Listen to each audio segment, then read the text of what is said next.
I'm Bill Gross with eXp Realty. I'm a broker associate in Los Angeles, California. And this is my associate.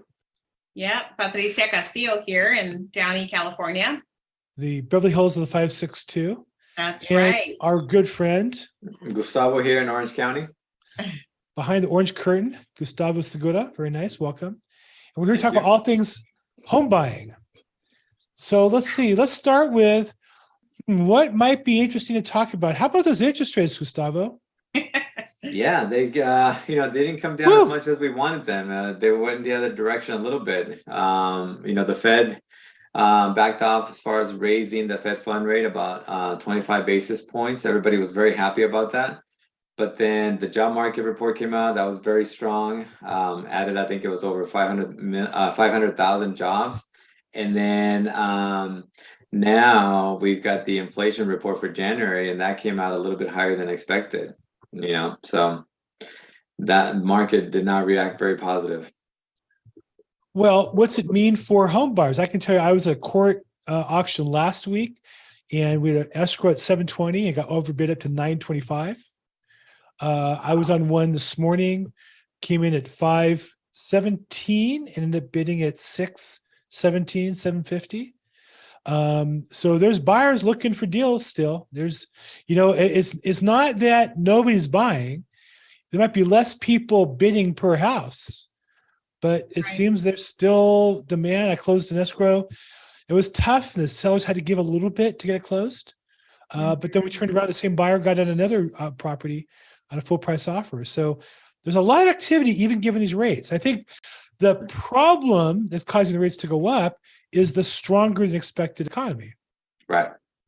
Yeah. I think when we look at that job market report, that was a big key results that came out that just did not go well with rates. So we expected inflation to be coming down, which it is, but this inflation report was supposed to be a little bit better than what it did come out at. You're right that we still have borrowers taking advantage of some good rates. As the rate comes down slowly, more buyers are going to come into the market, and they know that it's a good deal. They were just waiting for the rate to come into their wheelhouse a little bit more. 7% wasn't good. They got to 6.5%, and now we're getting a lot closer now to 6%, and a lot more people are out there shopping. And when prices got down to 6 or 6.25, you had buyers that, I'm going to wait for them to go down more. That's what the sentiment always is. Let's see if the rates drop even more.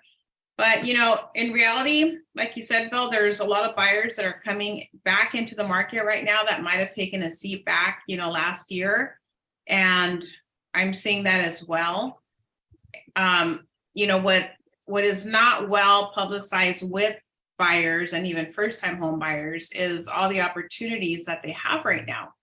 And so as real estate agents, that's what our job is to negotiate on their behalf. As you mentioned, on one of your deals, you had the seller contributing some closing cost credit to the buyers.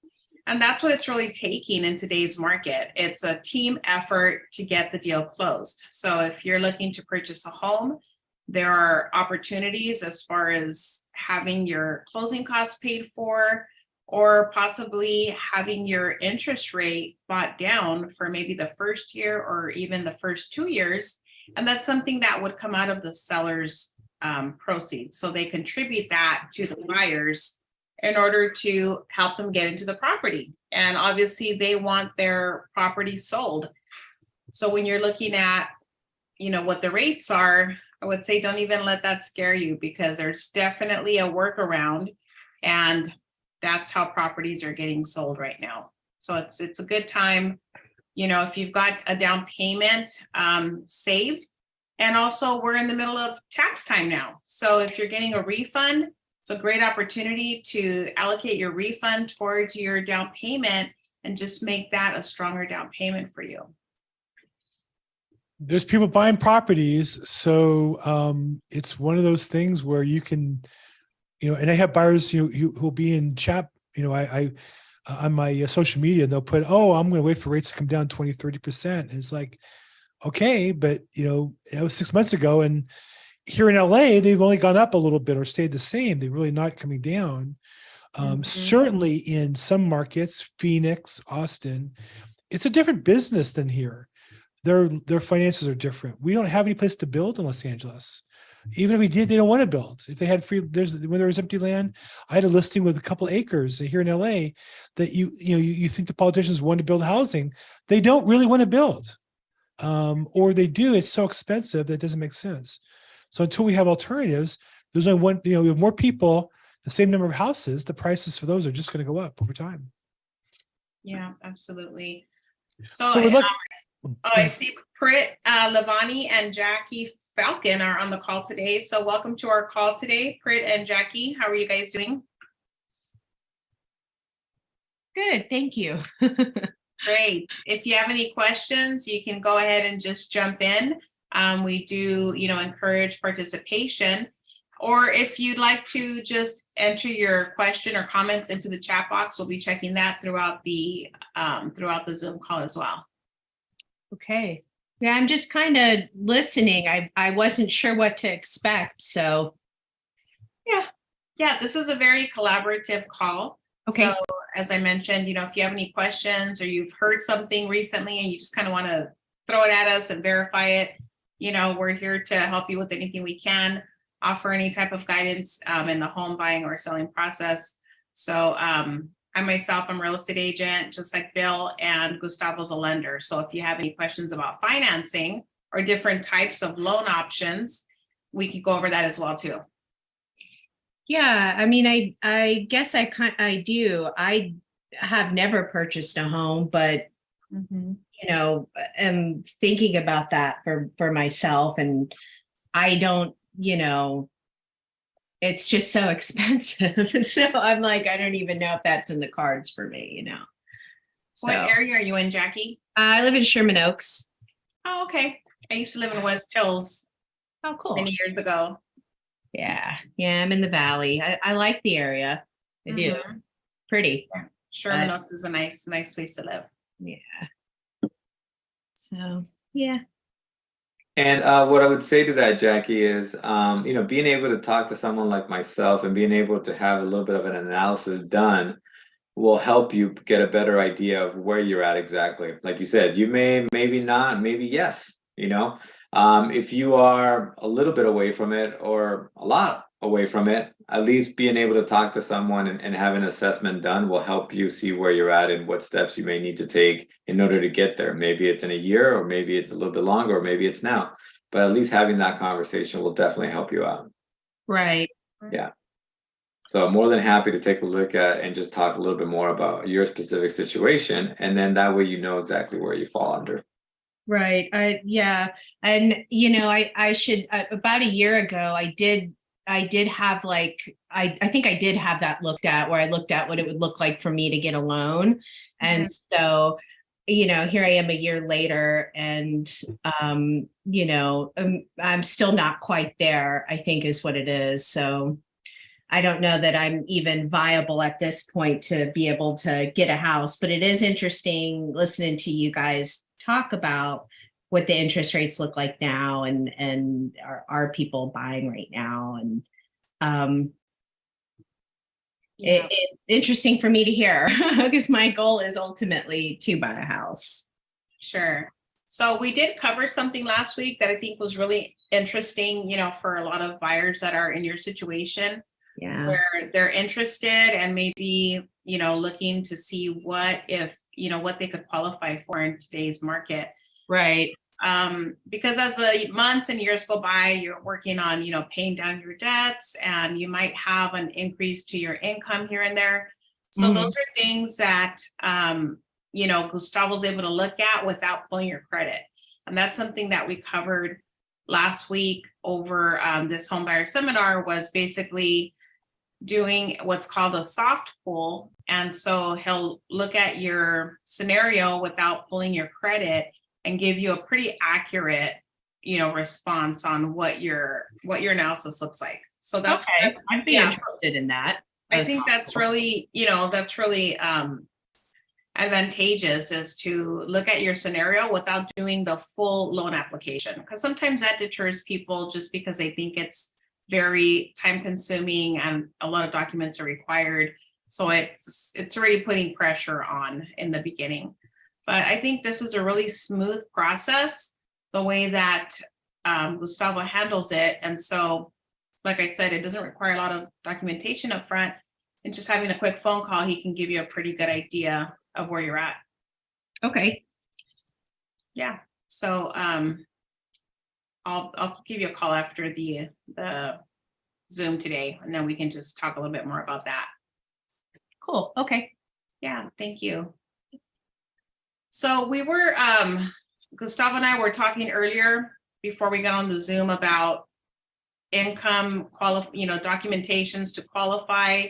Also certain things that may seem like it's going to deter you from getting qualified for a loan. And one of the big things that usually comes up is a car payment, because the reality is most of us have car payments, unless you bought your car cash or you finished paying off the loan. Are you payment free, Bill? My favorite car is a paid for blank. Yes. And that's what you drive, a paid for blank. Yeah.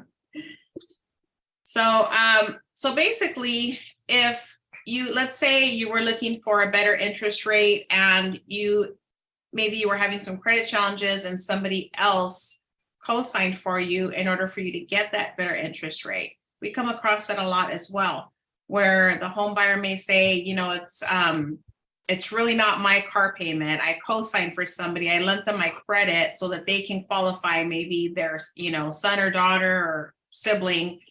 And so there's a workaround for that so that it doesn't directly impact or take away from your purchasing power. So that's one of the things that I thought would be a good topic for today. And Gustavo, you can go into that a little bit deeper as far as how you can look at somebody's, like what we were talking about, doing a soft pull, and also looking at what they truly qualify for, taking into consideration that maybe that car payment doesn't belong to the applicant. Exactly. And so we take a look and we see that somebody else is paying that car, then we ask for bank statements to show that 12-month history to show that somebody else is paying for it, that it's coming out of somebody else's bank account, that you are not on that bank account. So if that's the case, then the lender will go ahead and take that liability off. Because you were able to document that somebody else is being able to take care of that. And it has to be in good standing, no late payments, nothing like that. And then that can definitely help someone out. And we see this a lot because of family members, you're helping out, like Patricia said, a cousin, a daughter, and all of a sudden you have an extra $500 added to your debt to income ratio. So definitely something that we can work with. And we can help exclude that liability. It still stays on your credit. We just exclude it from the calculations. Just like we exclude Gustavo's video from this call. Yeah. It's the same exact technology. Yeah, it's getting excluded from this call. Yeah. Poor Gustavo. I know. I have no idea what's happening. It literally looks like you are flipping out. I know. It looks like it crosses over the wires, and then all of a sudden I see Bill on my screen, and then it's like it just keeps rotating. So yeah. Oh gosh. Okay. So the answer is, it's kind of like, if you feel like you've been aching or pain, part of that's getting old. But if it's more than that, go see a doctor. Same with your finances. You'll qualify for more than you think you will if you have a professional agent, or at a minimum, you'll get a game plan that you can work on to qualify within a reasonable time period. And so that's why we work with professional agents such as Gustavo, so that they will help our people achieve their dreams. That's his job, is to get them into the deal somehow. Yeah. And right now we talk about taxes too. Right now I'm talking to people that are self-employed. They're like, how much do I need to report on my 22s, right? In order to buy a house that's 500,000 or 600,000 based on their self-employed income. Take less deductions to show more income on paper. Yes, you may pay Uncle Sam a little bit more, but it's going to help you qualify for a conventional FHA loan, something that's going to be a traditional mortgage, instead of going bank stated, or instead of going non-QM, which is going to be much higher interest rates. Mm-hmm. Yeah. Yeah. So Jackie, do you have any questions right now on anything that we've covered so far? Nope. Okay, good. Great. So one of the other things that we were thinking, you know, was a good topic to cover was basically when you're earning salary versus an hourly rate at work.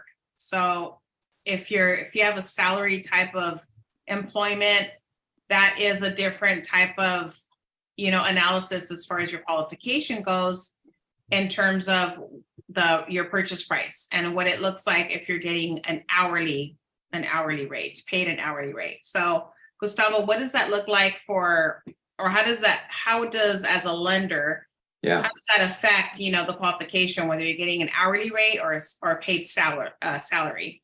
Yeah, so we basically need 2-year work history. So we always start there. And then from there, it's if you're an hourly employee and you're moving on to another hourly employee, but you're getting like a $3 raise, I can't automatically just include that and say, well, this year you're going to make this much, so we're going to use that income. But if you're salary, then we can go ahead and you're an accountant and you're getting another accounting job and you're going to get a $15,000 increase in its salary. I can account for that right away. And that is going to be able to get you in there right away and be able to have a much higher income. It's going to lower your debt to income ratios and it's going to get you to a higher loan amount. So definitely if you're changing, it's always good to go into a salary type of position, just like it is going from self-employed into a W-2. It's always much better to go that way than the other way around, which is W-2 to self-employed. That's no good. We're going to have to wait 2 years or do bank statement loans. And if you're going from salary and then all of a sudden you're going to go hourly, that changes and it makes it a lot harder. So salary is always something that we can count right away. So salary is immediate and you're getting paid hourly and possibly getting a raise in the near future that can't be applied towards your qualification immediately. Right. I cannot account that for that. So that's the downfall of the hourly employee. Mm-hmm. Yeah. And so you just mentioned a bank statement loan. Can you just give a brief description on what a bank statement loan is? Yep. So someone that is self-employed and they can't fit the traditional, you know, because they have too many deductions. So then they look at alternative financing solutions. And those alternative financing solutions could be a bank statement loan. That's where we take a look at their business account. And we see that they're actually making money. They're actually depositing $20,000, $30,000 a month. They just have a lot of write-offs on their taxes. So we take a look at that income, and then we come up with a calculation in order to qualify them based on that income. So let's just say it's $20,000. We may be able to say we can qualify you on $9,000 income on that, as opposed to the regular taxes where maybe they were claiming they make a lot less. So the bank statement loan is going to look at the last 12 months. We're going to be able to see all the deposits and be able to then calculate what is a good qualifying income based on the $20,000 that they're always deposited into that account. That has a little bit more risk for a lender. A lender will give them a higher rate for that. But it's something that is very common with self-employed business owners. They're called bank statement loans. They're called P&L, for profit and loss statement loans.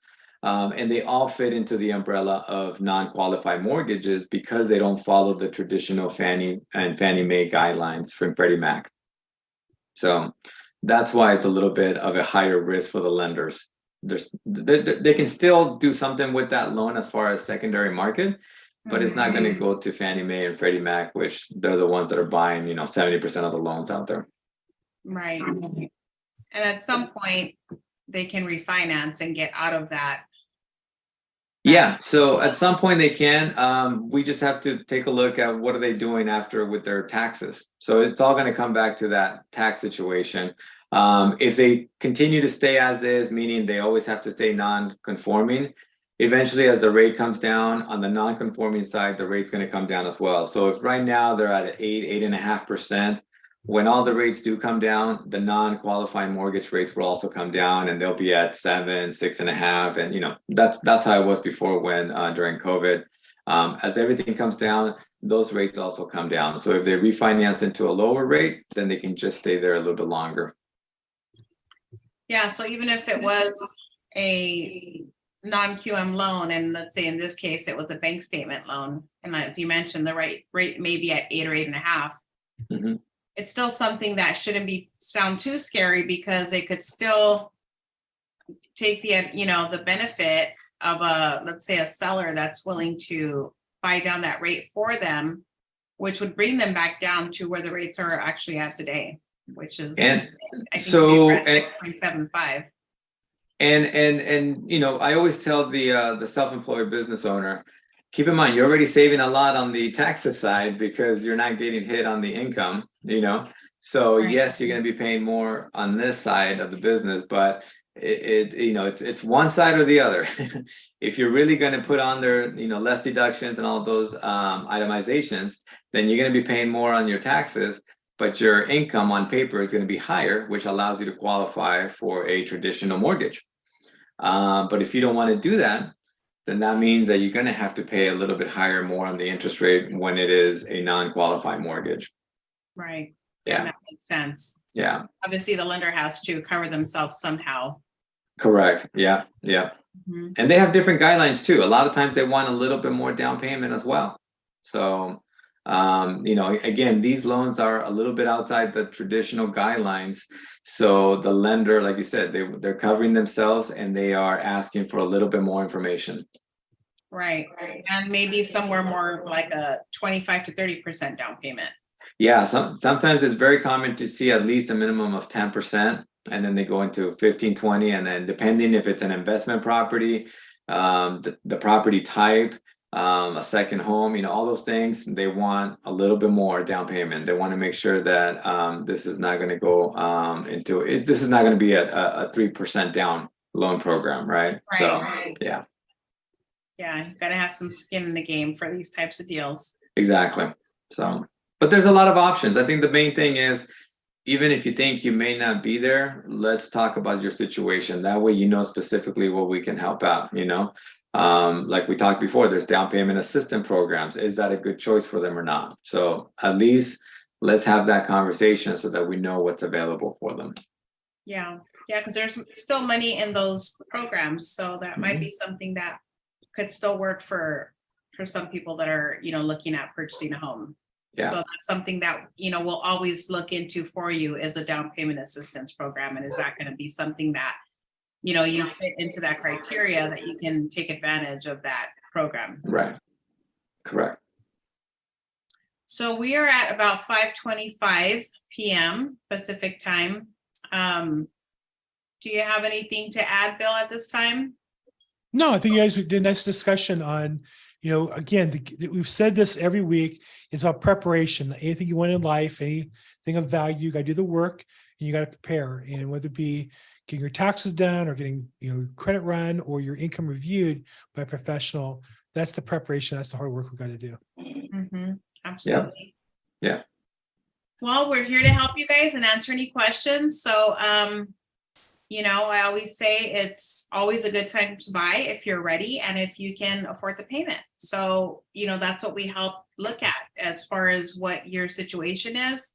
And if it's not, maybe sometime in the near future, let's say between now and 3 months, maybe it is a year, but we help look at that roadmap for you and plan that out for you as well, so that you can see what the realistic time frame is, and between now and then you're still preparing for that date where we get to go home shopping. Mm-hmm. I was a little late getting back to, we do have people on our Facebook line, the live stream. Okay. And people stopping in and saying hi.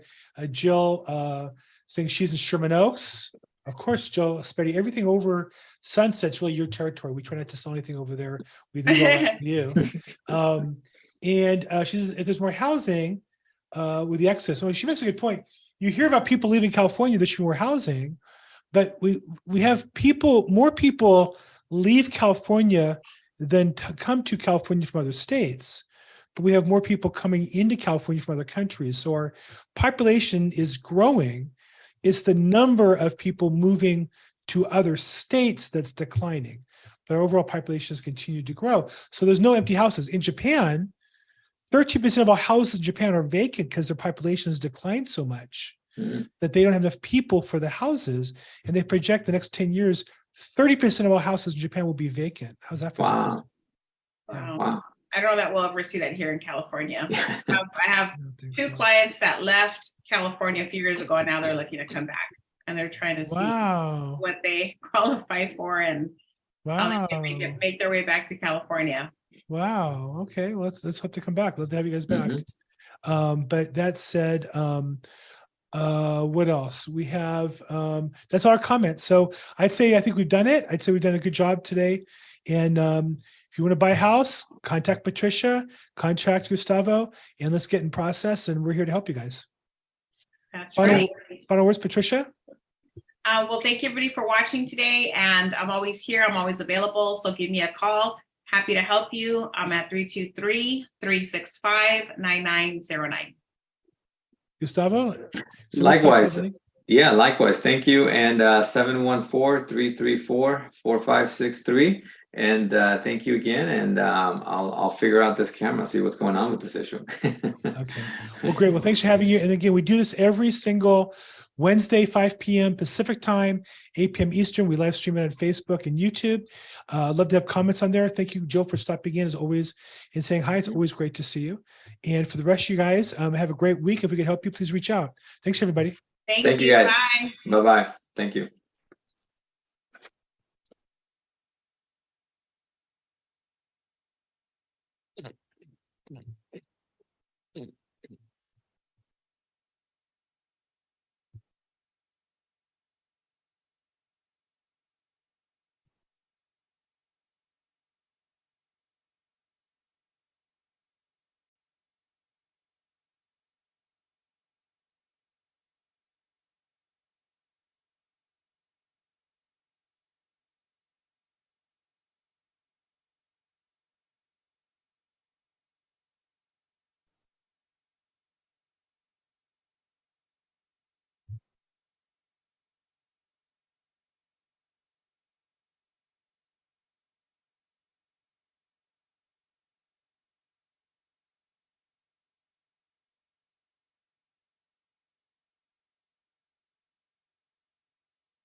Hi.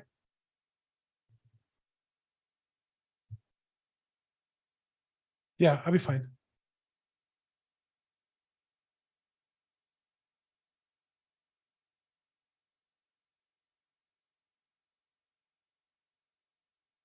No problem. Very good.